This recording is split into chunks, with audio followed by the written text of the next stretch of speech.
Hello and welcome to a new episode of Short Track is Pulchritudinous. Today we will be taking a look at Tatiana Borodulina, just short track royalty. The great Russian skater has represented the Russian Federation since 2001 and delivered a great set of achievements all of her since, individually and collectively, as part of a member of a relay team as well. So we have such a great consistent skater, has a great set of achievements, six-time junior world medalist, made history for the Russian Federation 2003 in the Junior World Championships by winning a bronze medal in Budapest in the 500 meters, silver in the 1000, and silver in the relay at the end of the competition. So made history for Russia there. And then went on to become a 16-time European Championship medalist, 5 times European champion, and 1-time European overall champion here in 2005 in Torino. Such a great achievement. She's also a 4-time Olympian. One of them was in 2010. She represented Australia, so 4-time Olympian. One of them was for another nation. So that's not easy at all. So really, skill who has gone through a lot for her career. She achieved Australian citizenship in 2009. Prior to the 2010 Olympic Games, she even had to kind of be part of the Australian Army Reserve and kind of enhance her possibilities of obtaining Australian citizenship for the 2010 Olympics. And the reason she had to do all of that because she did receive a Russian ban from the national team because of missing a doping test in 2006 following that season. So really, Askira has gone through a lot, but still, even today, still contributing to Russian short track. She is the coach for the national team, and we will be seeing her on the sidelines a lot this season. But today I wanted to highlight some of the stuff that she does so well. As I've said, 16 times European Championship medalist, so very great, very consistent skater. Does so many things so well from a technical perspective. Says a masterclass split decision making. Pulchritudinous body build. She's only 1.56 meters, kind of 5'1". You know, that's the shortest Russian short track speed skater ever. Does not get any shorter than this. Russian women, as I've said before, or Russian skaters in particular, they're pretty tall on average. So for a skater to come kind of be 5'1", that is like really short. And she also stands at only 52 kilograms, so I'm gonna tell you what that means later on. But she also has a soulless technical execution under extreme pressure, superb meta vision, and she extracts insane amount of pressure coming out of the corners, generating speed and pushing mass way beyond her weight. As I've said, only 52 kilograms. I'm gonna explain what that means later on in the video. She also has masterful and patience when overcoming adversity here when she becomes the European champion. So yeah, such a great skater. And today we're going to look at her 500-meter campaign here in the European Championships and what did she do to overcome the adversity and win the title.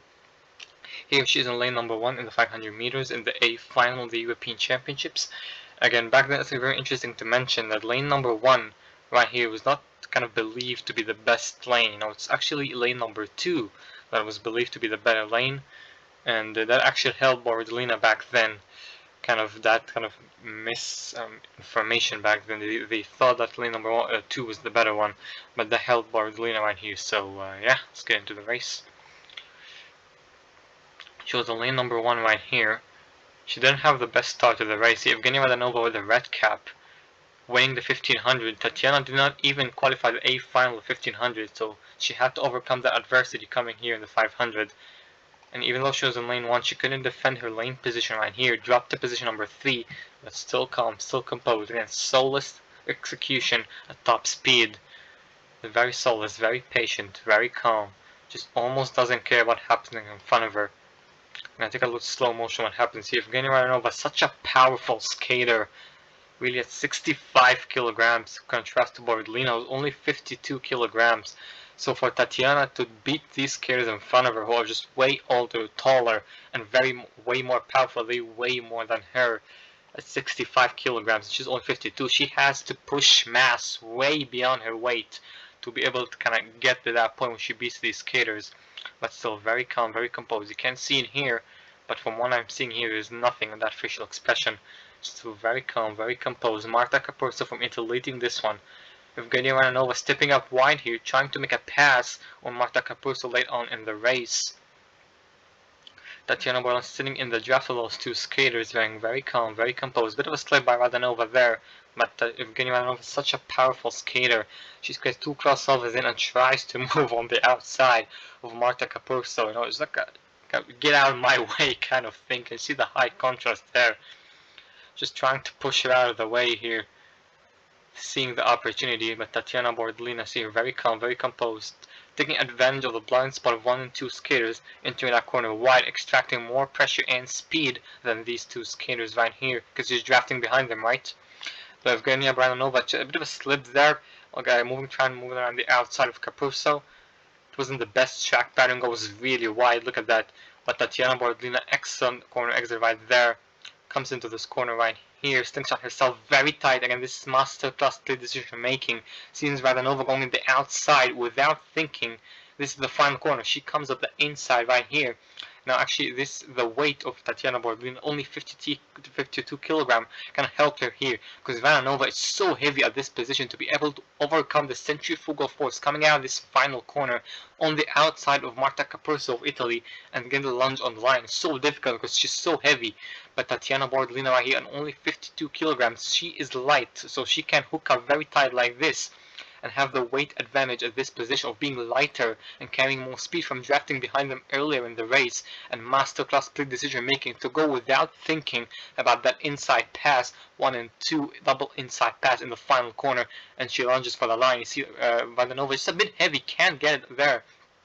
But Borodulina capitalizes over her height, pushes a lot of match coming out of the final corner, and gets the lunge and wins the race and becomes the 500 meters European champion right here.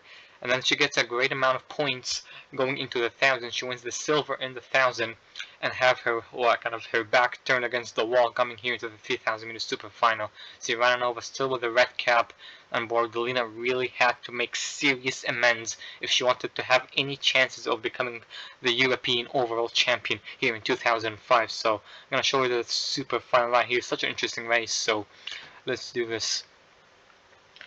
You know, it's very strategic at the beginning of the super final. See Nina Yevtiva, her teammate here as well. Radanova, of course, pretty relaxed. She had a comfortable lead going into this race, but it was not over yet.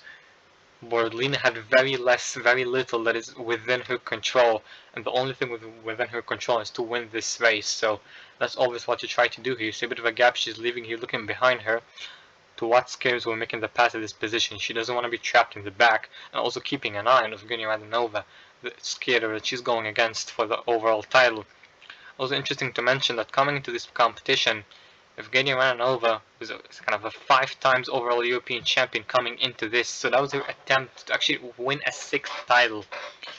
So she was just dominant in that era, and there was no one who could beat her really. But that was an upset that Borodulina has kind of made that era. But while looking here, Nina Yevtiva not closing this gap to the Dutch and the German skater right here.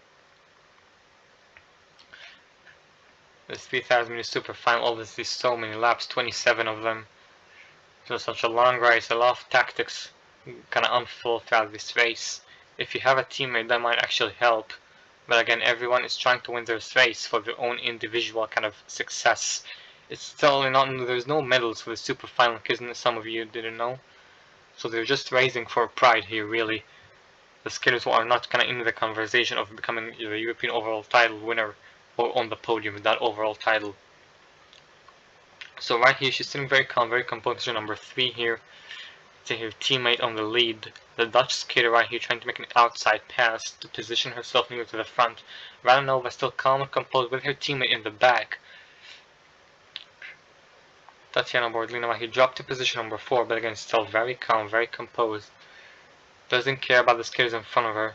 It's important that this skater right here is not in front of her yet, and doesn't finish in front of her, because she is looking to win that title, so she has to keep an eye on the skaters that are potentially might beat her in the overall title.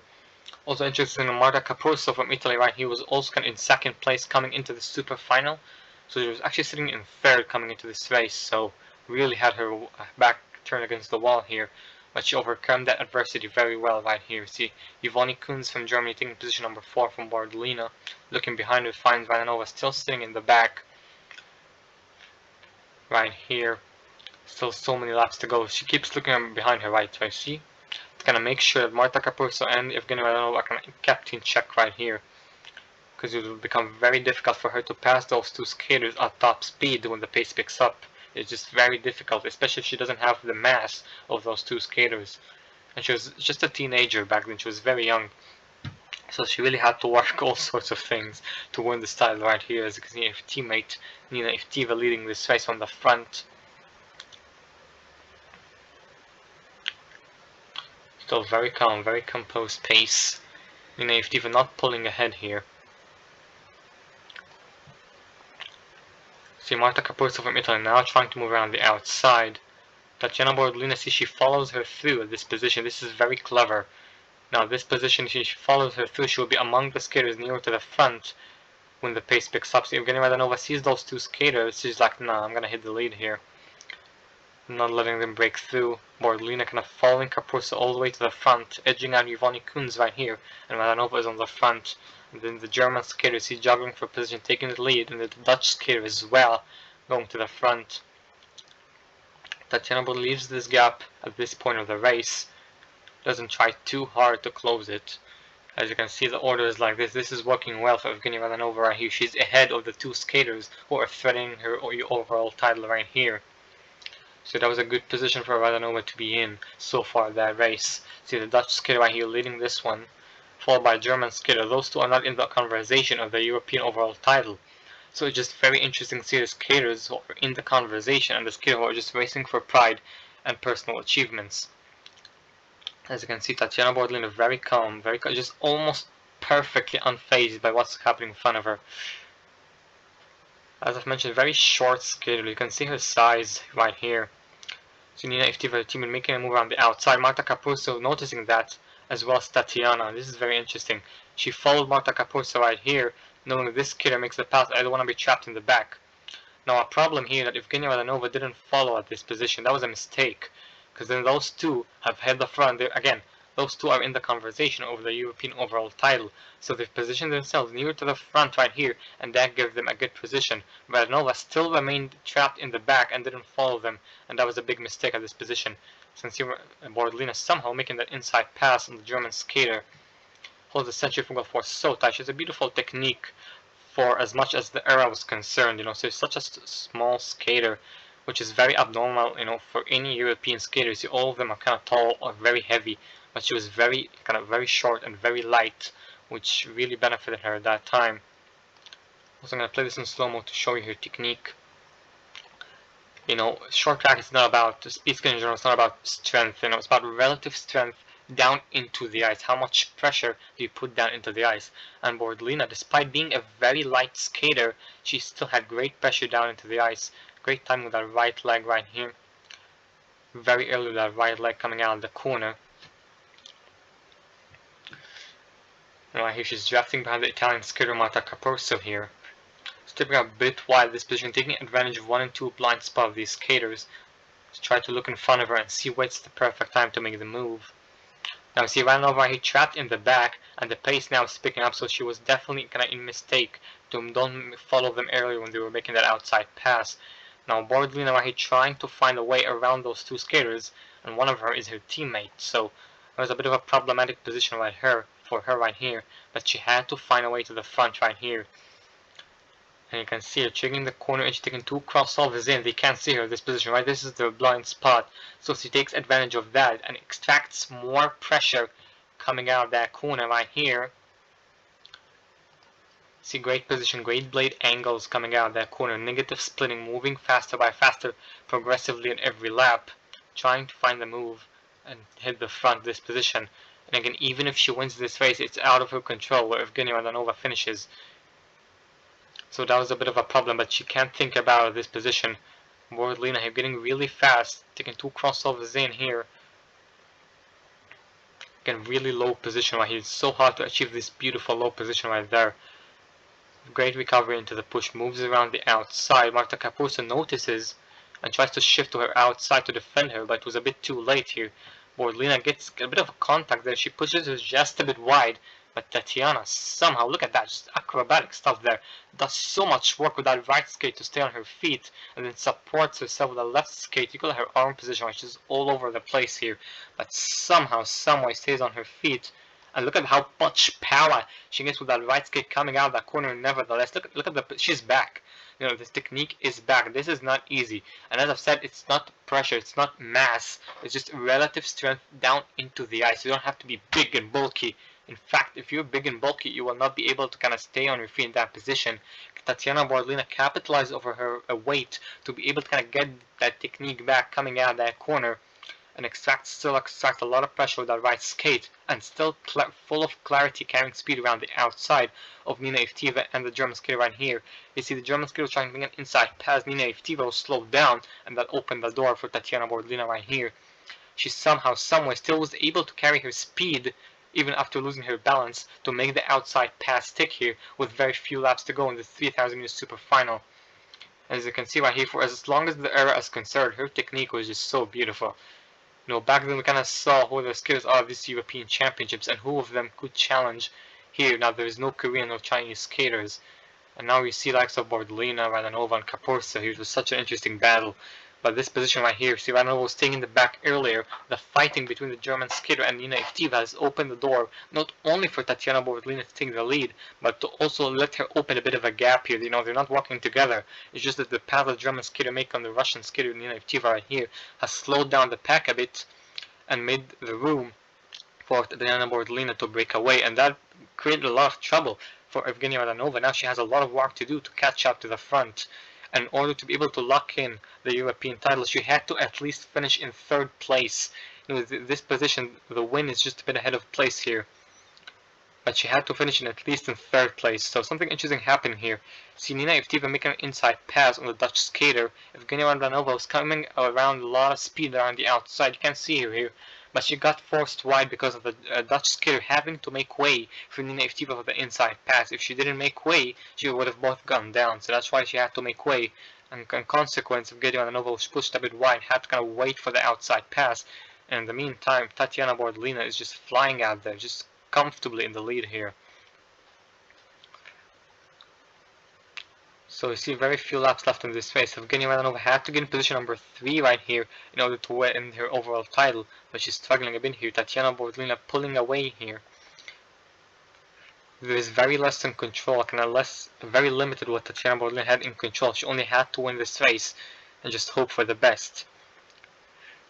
You can see right here, I'm going to play this in quick motion now, a bit quicker. So very few laps to go. Evgenia Radanova, very powerful skater, trying to move around the outside, force her way around the outside of at least one of these 3 skaters to be able to lock in her overall European title. Look at her, she takes 2 crossovers in and tries to move around. Look at the power that she's carrying here. Tatiana Borodulina gets a deep defensive track pattern on her teammate right here, stays very tight to the block. Look at that. Evgenia Radanova is, in consequence, is forced out really wide. And they come here, I have to play this in slow-mo, on the final corner. Tatiana Borodulina, very calm, very composed here. Come to the line and lunges, celebrates right here. You see Radanova can't cross the line in position number 3. She crosses in position number 4 here. And on consequence, they're both now tied for the number of points. But for as long as kind of the rules of the tiebreaker system back then, Borodulina won that 3000 meters super final. And that's why she knows it. She's celebrating. She wins the tiebreaker, and with almost no emotions right here, wins the title. You know, this is just the result of selfless hard work by Tatiana Borodulina. She had almost nothing within her control coming into the super final. Almost right here, she's just no emotion right here. Just countless of hours and hours in practice, and just having no control over so many things. But she still, deals with adversity very well and becomes the European champion against all odds right here. Such a great skater. Always incredible to look at these skaters from the past and what did they offer back in the day. Tatiana Borodulina won the 3rd ever European overall title for the Russian Federation on the women's side. And they also won the relay that year, defended the title in 2004. So on the women's side, it was only the Russian anthem that was played in that competition. Unfortunately, she had issues with injuries going 2006, so she couldn't deliver anything at the games there. And she represented Australia, as I've said, in 2010 at the games and went back to Russia to compete in 2014. And now, as I've said, is following the 2017-2018 season. She also competed in Pyeongchang, and after that she retired, and right away came the coach of the Russian team. Even though still today she is still the coach of the Russian team, she will be looking to carry that legacy that she had to carry as a junior skater, and now pass it on, pass all that experience to the skaters nowadays that are still skating. So yeah, such a great skater, such great commitment to Russian short track. Tatiana Borodulina right here is a perfect example, as I've said, of just soulless and selfless hard work. Just do it, just keep on going, even though you have no control over the results. One day it might come. It's a great lesson, something very interesting that I wanted to highlight today. And it also shows us kind of the great ability of to deal with adversity right here. Just very incredible to watch. And yeah, that's all I wanted to show you for today. Tatiana Borodulina, short track royalty. And yeah, thank you for watching. I'll see you next time.